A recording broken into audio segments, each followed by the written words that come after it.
Congratulations, Coach LA. How was that delay from your point of view, and how did you use it to adjust defensively to create separation in the fourth? No, first of all, no, I just want to personally dedicate this win to my guy in Ginebra who passed away, kay Christian Galilan.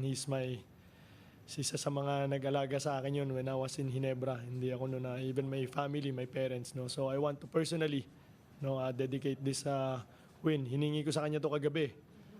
Sabi ko, hindi lang sana sa Ginebra, sana kami.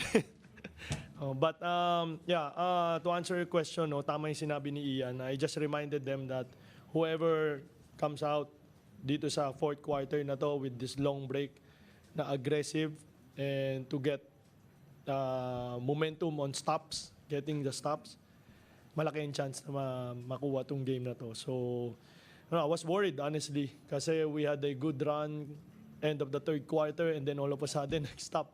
No, so, akala ko talaga really yung momentum natigil and then malaking bagay for them kasi nakapahinga. But it turns out, my players responded not only this fourth quarter but the whole game. No, I challenged them again, just like last game. No, I challenged them again that this game, I have to give them pressure again. No, it's a must-win for us. It's a must-win for us. Sana namin sayangin yung panalo namin last game sa Ginebra. And we know that Meralco will really come out stronger and desperate to get this win.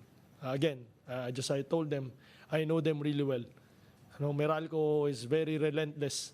They will not just give it to you because they have depleted lineup or maraming galing injury sa kanila. No, they're vets. They're very well coached. No, syempre yung mga vets na nandun, yung leaders nila na nandun. So I know. So I reminded them, and again, I just have to give credit to my players that they responded again in this game. Okay.